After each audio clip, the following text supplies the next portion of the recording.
Акылдуу бала жана келечек шаары. Бир күнү элге таанымал акылман киши чөлдү аралай эски бирок ишенимдүү арабасын акырын айдап келе жатты. Күн көк асманда жагымдуу жылтыраган бойдон кумдардын бетин алтын менен жалаткансып нур төгүп турган. Чөл бейкапар, бирок ошол эле учурда сырдуу жана жашыруун кыялдарга бай болчу. Капысынан акылмандын көзүнө алыстан бир нерсе жалт этти. Жалтырак, күнгө чагылышкан бир жаркыраган нерсе. Бул эмне болду экен ия? Деп кыңылдап, акылман киши жакыныраак барды. Жакындаган сайын таң калыштуу көрүнүш анын көз алдына ачылып жатты. Кумдун үстүндө жалгыз, бирок өзүнчө бир дүйнө кургандай 7 жаш чамасындагы бала отуруптур. Анын айланасындагы буюмдар таптакыр адаттан тыш. Бир жагында күн батареясы, экинчи жагында кичинекей, бирок чыныгы ракетага окшош аппарат. Ал эми ортодо болсо айнектен кылдаттык менен жасалган кичинекей шаарча турду. Акылман киши таң кала карап, «Ай балам, бул эмнең өзү?» деп сурады. Бала болсо көздөрүн чартылдата карап, олуттуу жана так үн менен жооп берди. «Чоң ата, бул мен куруп жаткан келечек шаары. Мына бул күн батареялары менен иштеген үйлөр. Ал жакта электр менен жүрчү унаалар. Тигил жакта болсо ракета космоско уча турганын күтүп турат». Акылман баланын сөзүнө бир жагынан ишене албай, экинчи жагынан суктанып карап турду. «О, сенин жашыңда ушунча акыл кайдан келди балам?» Анда болсо бала, «Менин атым Илон Бек. Акыл жашка карабайт. Мен дүйнөнү жакшыраак кылгым келет». Акылман анын сөзүнө бир топ ойлонуп туруп, «Анда айтчы, эмнеге шаар куруп жатасың?» Анда бала мынтип жооп берди.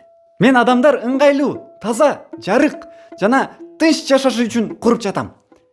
Көмүр жагып, абаны булгабай, күндүн нуру менен жашасын. Балдар ракета куруп, айга учалсын. Эмнеге болбосун?» Акылман таң кала башын чайкады. «Балам, канча жаштасың?» Бала болсо жылмайып жооп берди. «Коёндун бөжөгү 3 күндөн кийин жүгүрөт. А мен 7 жаштамын. Эмнеге бир нерсени ойлоп таппашым керек?» Ошол учурда акылмандын көздөрү жымындап жанып, ал сыноо сыяктуу сүйлөдү. «Жарайт, Илон Бек. Эгер сен чын эле акылдуу бала болсоң, анда сага бир нече суроо берем. Келечекти билем деген адам жооп бериши керек». Анда бала ишенимдүү карап, «Суроо бериңиз, чоң ата», деди бала. «Анда эмесе, биринчи суроо. Адамдардын эң чоң көйгөйү келечекте эмне болот?» «Адамдар бири-бирин укпай калышы мүмкүн. Технология өнүгөт, бирок жүрөктөрү алыстап кетиши мүмкүн. Ошондуктан мен шаар куруп жатам. Адамдарды жакындаткан шаар». Машиналар, роботтор ишти жасап койсо, адамдар анда эмне кылат?» «Адамдар ойлонот, кыялданат, чыгармачылык менен алек болот. Робот кол менен иштесе, адам акыл менен иштейт». Жерге эмне болот? Адамдар аны сактай алабы? «Эгер биз күн энергиясын колдонсок, таштандыны азайтсак, токойду кыйбасак, жер бизге ыраазы болот.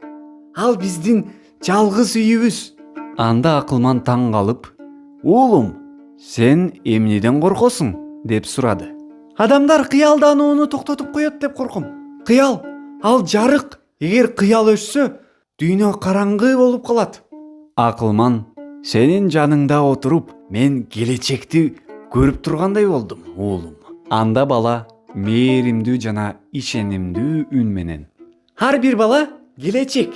Эгер бизге ишенип үйрөтсөңөр, биз жарыкты ала келебиз». Акылман башын ийип, терең дем алып, «Балам, сен акылың менен эле эмес, жүрөгүң менен да чоңсуң. Бар бол. Сен куруп жаткан шаар сөзсүз курулат.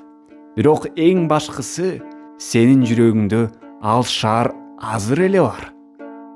Анда бала кайраттуу үн менен: "Мен аны жалгыз эмес, башка балдар менен бирге курам. Кыялданган балдар көп.